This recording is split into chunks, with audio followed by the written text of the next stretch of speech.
if I asked you, now you're an outpatient physical therapist, PTA, chiropractor, athletic trainer, licensed massage therapist, whatever. If I asked you what your job is, what do you do? What's your goal? What's your purpose as whatever kind of clinician you are? How would you answer that? So most clinicians would say, well, my goal, my purpose, my job is to help you feel better and help you figure out how to like go back and strategize so you can go back to doing things you want to do and you feel better. Okay, I see this all the time. Like anytime I see somebody post something on Instagram and they're a clinician and they're like, I get to the root cause and I do stuff that nobody else does. And then I pull up their bio and I look at that and the first thing in there is, I help racquetball players feel better. I help gymnasts get more flexible. I help yada, yada, yada, decrease pain and return to play. Now, that wouldn't mean much to me because you don't have to go to grad school. You don't need a college degree to help people feel better. Rest it, ice it, put some E-stem on it, cover it up with tape. All that crap will help people feel better. So if I asked you what your purpose is as a clinician and your definition of what you do is in any realm to help people feel better, then you shouldn't have went to grad school.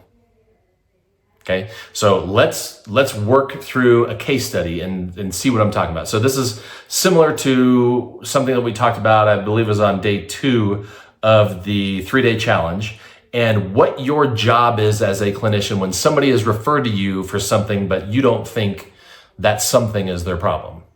Okay, so I'm going to walk through a patient that I had a couple weeks ago. So a patient is referred to me. She's probably 68, 70 years old. And she's referred to me for vertigo, loss of balance. Okay. Have the patient come back and I start my eval when I take the patient back from the waiting room to the treatment area because I'm already watching her walk because she's not thinking about the way she's walking because she doesn't know that I'm watching her. So I'm watching her walk and her gait is atrocious. Atrocious. She has a cane and she's almost falling down as she comes back to the treatment area. And she's got a rocker bottom Hoka shoes on. So I'm like, okay, problem number 1. Her knee stability sucks.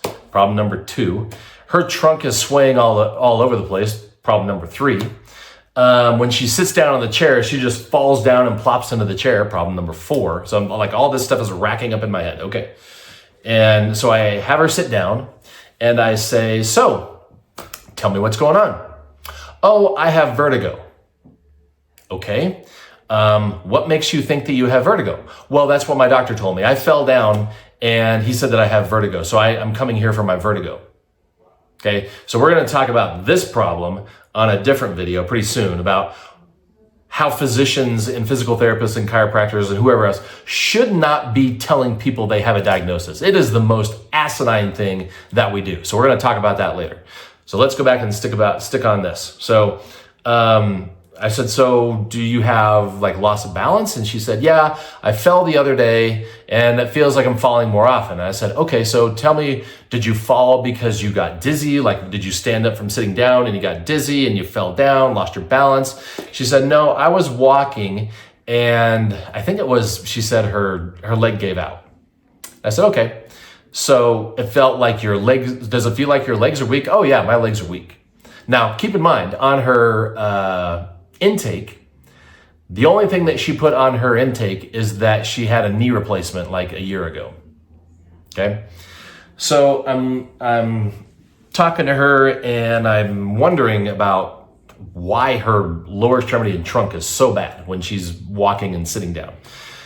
So I said, well, you had a knee replacement. And she said, yeah. I said, so any other issues? Well, yeah, my ankles are fused. You don't say. Your ankles are fused.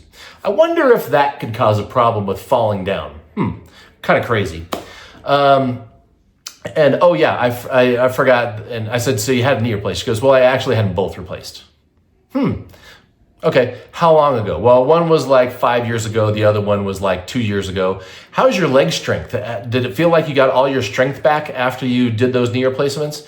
Well, yeah, I went to physical therapy and I did all my stretching and my exercises.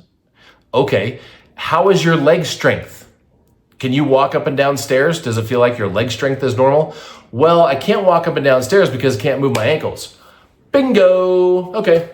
How about, okay, so your ankles are tight. You can't move your ankles. Yep, can't do that. And so it feels like my legs give out. Like when I'm going downstairs, I have to use my cane in one hand and I have a railing on the other side. Okay. So when you lay down and get in bed and get out of bed, that kind of stuff, do you ever get dizzy? No, not really. Okay. Did your doctor actually talk to you about what vertigo is and ask you about what your problems are with your balance? Well, yeah, I told him that I fell and that, sometimes, I have some low blood pressure issues. And so it feels like, sometimes I feel like I get lightheaded if I stand up fast. I was like, okay, but it doesn't feel like the room is spinning when you roll over in bed. It doesn't feel like the room is spinning when you lay down to go to sleep. No, I don't get spinning. I go, okay. But I am here for vertigo. I do have vertigo. So because her physician told her she has vertigo, even though she doesn't have vertigo, now she thinks that my job is to treat her for vertigo. So now, what is your purpose? What is your job? What are you going to do with this patient? Are you going to treat her for vertigo because she was referred for vertigo and her script says vertigo? Doesn't say anything about lower extremity strength, loss of balance, any of that stuff. What are you going to treat her for? Are you going to work for your patient and do what you should do, which is assess her function as far as lower extremity and trunk to decrease her risk of injury by falling down? Or are you going to work for her physician and Medicare that says you have to treat her for what she was referred for? I don't know about you, but I don't work for Medicare and I don't work for physicians. So I'm not doing jack shit for vertigo.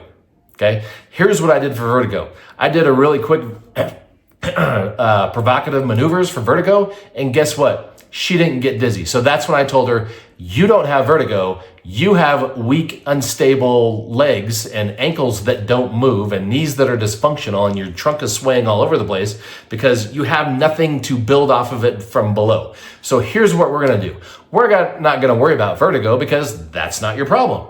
Your problem is we got to get you to increase your dorsiflexion. We've got, if we can, we've got to maximize whatever strength we can in your hams, glutes, quads, trunk, so you're not falling down. And if you do lose your balance, you can actually catch yourself and stop from falling down. That's my job. My job is to get to the root cause of dysfunction, reverse that so they have normal function as best they can. So what I figured out with her is we're not going to get much more dorsiflexion. She's correct. Her ankles are fused and they've been fused for a long time. And I forgot to say that she's obese and guess what? Sedentary. You don't see many Medicare patients that have bilateral ankle fusions and knee replacements who aren't sedentary and obese. Okay. So am I going to fix that in the next 4 weeks? No. Can I try to maximize her ability to facilitate the muscles that are supposed to stabilize and help her function in the next 4 weeks? Yep. So that's what we're going to do. Okay. So when I ask you what your purpose as a clinician, if you said to make people feel better, what are you going to do with this patient? She's not coming in complaining about pain unless she falls down. Then she has pain from falling down. So you're going to treat the pain from falling down? Or are you going to function as a doctor, a clinician, an elite clinician that gets to the root cause, does what's best for your patient, not what you're told to do by a physician who did a jack shit job of assessing her, or an insurance company that dictates what you can do with her even though they've never seen this person? Okay, so here's our problem as clinicians. We're told this is the patient's diagnosis, this is what you do with that diagnosis. We're not told this is the patient, you figure out what their problem is, not symptom-wise, so don't ask them what their pain scale is. Don't assess passive range of motion. Don't do a girth measurement. Assess neuromuscular function. When you figure out what the problem is with that specific patient, reverse that, and then reassess that patient for function and see if they're better. That's what you should be doing. And if you thought that your job was to help people feel better, increase their range of motion, decrease their swelling, work around symptoms, put some kind of a gimmick on them so they feel better while they're doing whatever they can't do, then you're wrong. And hopefully you understand now, after going through that, and hopefully you're on day 2 of the 3-day challenge and you understand what we worked through there, okay? So your job is to be a medical professional, and a medical professional does not just focus on symptoms. Unfortunately, they didn't teach you that in school. They forced you down the symptom modification, find a diagnosis, work on the diagnosis, treat the diagnosis, do what the physician told you, work for the insurance company, even though that stuff is not going to help your patients and it's going to make you frustrated as hell and burned out. Okay? So the thing we have to do first is teach you a thought process that you can learn that will get you through seeing any kind of a patient. Young athlete, old sedentary Medicare patient, it doesn't matter who they are. If you have the same thought process and it's based on science and you're ignoring symptoms and you're ignoring diagnosis and you're ignoring what the doctor told you, because remember, you are going to do a much thorough exam of them than their physician is. They might do imaging. You don't need imaging. You should be able to do a functional evaluation on them, then put them on the table and break them down neuromuscularly and feel and figure out what's going on with them. You do not need imaging. So when a patient comes in and says, here's my imaging, you should say, I don't need it. Thank you very much. Let's see what you're doing.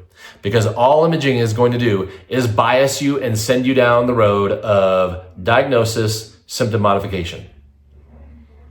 All right. So when you want your purpose to be to focus on individual patients to get to the root cause, reverse dysfunction on a physiological level so they return to function immediately, then you have to have a thought process that will get you there. And the only way to do that is to get in the shift. If you got questions, post them below.